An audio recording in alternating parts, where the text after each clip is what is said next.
حضرت ابراہیم علیہ السلام کو آزمائش میں ڈالنے کے لیے، آزمانے کے لیے ایک بہت بڑے امتحان میں ڈالا کہ آپ اپنے بیٹے کی قربانی دیں۔ ایک بہت بڑے امتحان میں ڈالا، بہت بڑی آزمائش میں ڈالا کہ آپ کا جو اکلوتا بیٹا ہے نا، جس سے آپ بے پناہ محبت کرتے ہیں، جس سے آپ اپنی جان سے بھی بڑھ کے محبت کرتے ہیں، اس بیٹے کو ہمارے نام پہ قربان کر دو۔ ایک بہت بڑی آزمائش میں ڈالا، اس لیے کہ دیکھوں تو صحیح کہ کہیں بیٹے کی محبت میں رب کی محبت پر غالب تو نہیں آ گئی۔ پھر حضرت ابراہیم علیہ السلام اس آزمائش پر پورا کیسے اترے، اس امتحان میں کامیاب کیسے ہوئے؟ آپ نے رب کی رضا پر چھرا پکڑا، وہ بیٹا جس سے آپ بے پناہ محبت کرتے ہیں، جس سے آپ بے پناہ پیار کرتے ہیں، اس اکلوتے بیٹے کو، 13 سالہ بیٹے کو زمین پر لٹایا اللہ کی رضا کے لیے، اپنی رضا کو اپنے رب کی رضا پہ قربان کرنے کے لیے اکلوتے بیٹے کو زمین پر لٹایا، چھرا پکڑا، بیٹے کی گردن پر پھیر دیا، بیٹے کی گردن پر پھیر کے قیامت تک کے آنے والے ماں باپ کو سبق دیا، والدین کو سبق دیا کہ جب اللہ کا حکم آ جائے تو اللہ کے حکم کے آگے اپنا مال کیا، دولت کیا، پیسہ کیا، سرمایہ کیا، یہاں تک کہ اپنی اولاد کو بھی اللہ کے نام پہ قربان کر دینا۔ اللہ تعالیٰ دیکھنا چاہتا تھا کہ کہیں بیٹے کی محبت میں رب کی محبت پر غالب تو نہیں آ گئی۔ پھر حضرت ابراہیم علیہ السلام نے بیٹے کی گردن پہ چھرا رکھ کے یہ ثابت کیا، یہ دکھایا کہ اس دل میں محبت ہے تو صرف میرے اللہ کی محبت ہے، اس دل میں پیار ہے تو صرف اللہ کا پیار ہے۔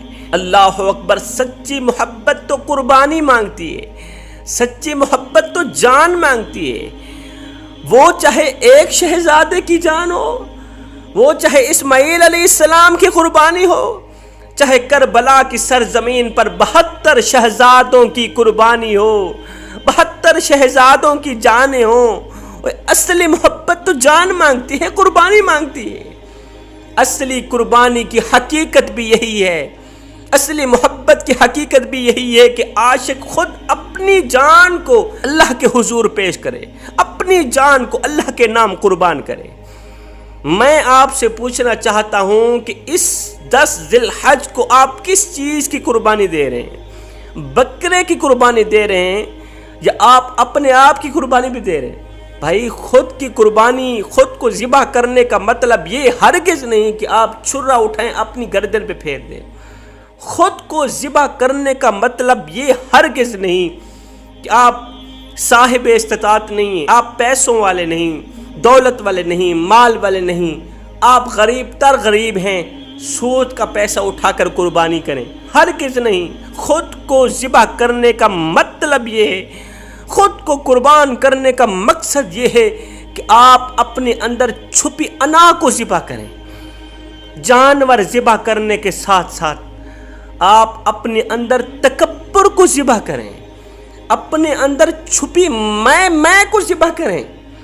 آج کے انسان اور بکرے میں تھوڑا سا ہی تو فرق ہے، انسان تھوڑا زیادہ، بکرا تھوڑا کم میں کرتا ہے۔ یوں سمجھ لو بکرا تھوڑا کم اور انسان تھوڑا زیادہ میں کرتا ہے۔ جانور کی قربانی کے ساتھ ساتھ اپنے اندر جو تکبر ہے اس کو بھی ذبح کر ڈالو، تکبر کبھی نہ کرنا۔ اللہ کے رسول نے فرمایا، صحابہ تکبر کبھی نہ کرنا، تکبر کرو گے تو یاد رکھنا نہ تو اللہ تعالیٰ تمہاری نفلی عبادت قبول کرے گا، نہ ہی تو اللہ تعالیٰ تمہاری فرضی عبادت قبول کرے گا۔ نہ نفلی عبادت قبول، نہ فرضی عبادت قبول، نہ نماز قبول، نہ حج قبول، نہ زکوٰۃ قبول، نہ روزہ قبول۔ منڈی میں جاؤ، 50 لاکھ کا جانور خرید کر آؤ، ہم سنت ابراہیمی ادا کرنے چلیں۔ فرمایا تم 50 کروڑ کا جانور ذبح کر دو، اللہ تعالیٰ تمہارے منہ پہ مار کے رکھ دے گا، قبول نہیں کرے گا۔ اگر تمہارے اندر تکبر ہے تو، اگر تمہارے اندر دکھاوا ہے تو، تم نے واہ واہ کروانے کے لیے، لوگوں سے داد وصول کرنے کے لیے جانور خریدا، کہ کوئی کہے واہ جی واہ، ملک صاحب نے، چودھری صاحب نے اس سال تو کمال ہی کر دیا، بس آپ کو واہ واہ مل گئی، آپ کو داد مل گئی، جس چیز کی تمہیں ضرورت تھی وہ تمہیں مل گئی۔